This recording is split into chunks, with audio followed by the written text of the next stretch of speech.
श्री शिवाय नमस्तुभ्यम। जय भोलेनाथ। भगवान शिव और माता पार्वती की कृपा सदा सर्वदा आप पर बनी रहे।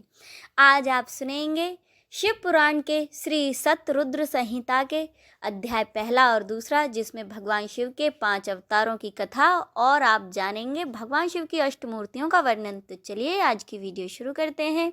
वीडियो शुरू करने से पहले कमेंट बॉक्स में हर हर महादेव लिखना ना भूलें। शौनक जी बोले, हे सूत जी, जो परमानंद हैं, जिनकी लीलाएं अनंत हैं, जो सर्वेश्वर अर्थात सबके ईश्वर हैं, जो देवी गौरी के प्रियतम तथा कार्तिकेय व विघ्न विनाशक गणेश जी के जन्मदाता हैं, उन देवादिदेव महादेव की हमें वंदना करनी चाहिए। हे सूत जी, आप मुझे भगवान शिव के उन अवतारों के बारे में बताइए जिनमें सज्जनों का कल्याण शिव जी द्वारा किया गया है। सूत जी बोले, हे शौनक जी, यही बात पूर्व में सनत कुमार जी ने परम शिव भक्त नंदीश्वर से पूछी थी।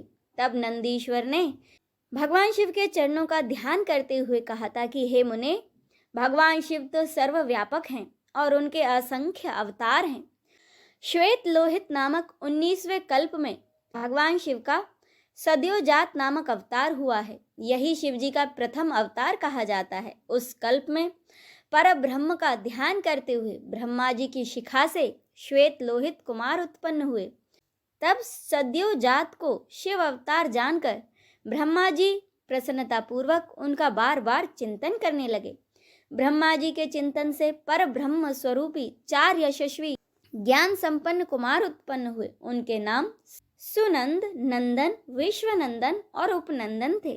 तब सद्योजात भगवान शिव ने ब्रह्मा जी को परम ज्ञान प्रदान किया तथा इस सृष्टि को उत्पन्न करने की शक्ति उन्हें प्रदान की। इसके बाद रक्त नामक 20वां कल्प आया। इसमें ब्रह्मा जी का शरीर रक्त वर्ण का हो गया। इस प्रकार ध्यान करते हुए उनके मन में अचानक पुत्र प्राप्ति का विचार आया। उसी समय उन्हें एक पुत्र प्राप्त हुआ। उसने लाल रंग के कपड़े पहन रखे थे तथा उसके सभी आभूषण और आंखें भी लाल थीं। तब उस पुत्र को भगवान शिव का दिया हुआ प्रसाद जानकर ब्रह्मा जी बहुत प्रसन्न हुए। उन्होंने भगवान शिव की स्तुति करनी शुरू कर दी। उस लाल वस्त्रधारी के विरज, विवाह, विशाख और विश्वभावन नाम के 4 पुत्र हुए।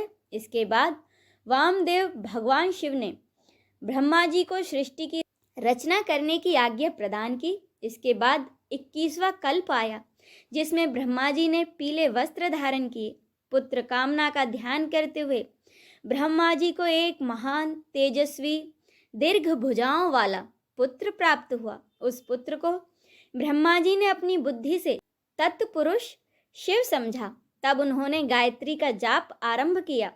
देवी गायत्री एवं शिव कृपा से उस पीले वस्त्रधारी दिव्य कुमार के अनेकों पुत्र हुए। इसके बाद शिव नाम का कल्प हुआ। इसमें ब्रह्मा जी को हजारों वर्षों के बाद एक दिव्य कुमार की प्राप्ति हुई। वह बालक काले रंग का था। उसने काले कपड़े, काली पगड़ी और सभी वस्तुएं काले रंग की ही धारण कर रखी थीं।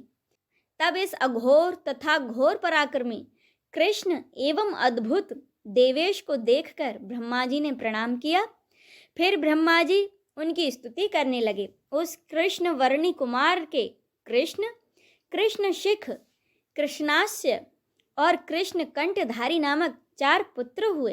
ये सभी तेजस्वी और शिव रूप ही थे।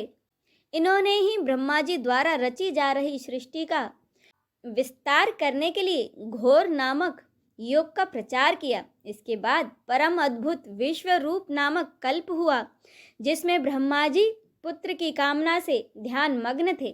तभी उनके चिंतन से सिंहनाद करने वाली विश्व रूपा सरस्वती प्रकट हुई। साथ ही परमेश्वर के 5वें अवतार भगवान ईशान भी प्रकट हुए, जिनका रंग स्फटिक के समान उज्जवल था और उन्होंने अनेक प्रकार के सुंदर रत्न आभूषण धारण किए हुए थे। तब उन ईशान के जटी, मुंडी, शिखंडी और अर्धमुंड नामक 4 पुत्र हुए। इन बालकों ने भी योग का मार्ग अपना लिया।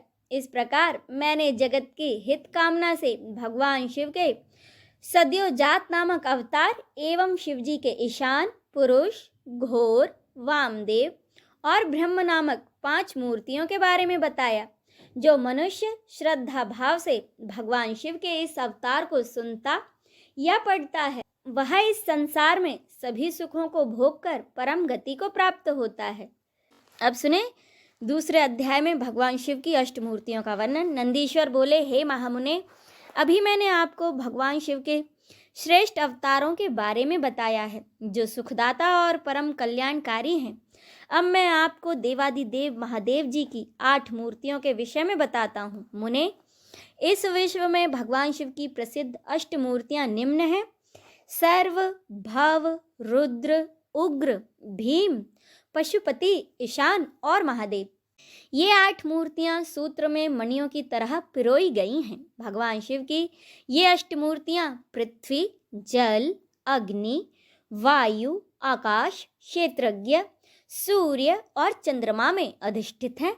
शास्त्रों के अनुसार भगवान शिव का विशंभर रूप इस चराचर जगत को धारण करने वाला है।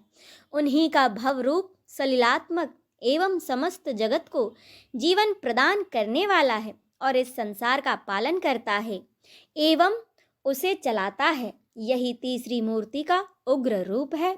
महादेव जी के आकाशात्मक रूप को भीम कहते हैं, जिससे राज समुदाय का भेदन होता है। भक्त वत्सल भगवान शिव का पशुपति रूप आत्माओं का अधिष्ठान करने वाला, संपूर्ण क्षेत्र में निवास करने वाला है।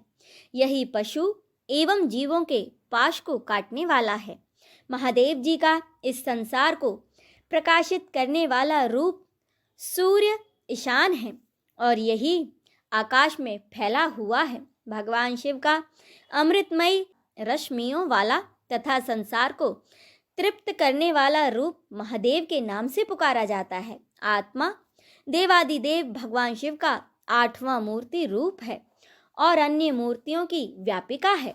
भगवान शिव के इस अष्टमूर्ति स्वरूप के कारण ही पूरा संसार शिवमय है। जिस प्रकार पौधे को पानी से सींचने से शाखाएं एवं फूल पुष्पित होते हैं, उसी प्रकार शिव स्वरूप से यह विश्व परिपुष्ट होता है। जिस प्रकार पिता पुत्र को देखकर हर्षित होता है, उसी प्रकार इस जगत के पिता भगवान शिव भी अपने भक्तों को हर्षित और प्रसन्न देखकर संतुष्ट होते हैं और उन्हें आनंद की प्राप्ति होती है। इसीलिए हमें सदैव भक्ति भाव से उनकी प्रसन्नता हेतु कार्य करना चाहिए।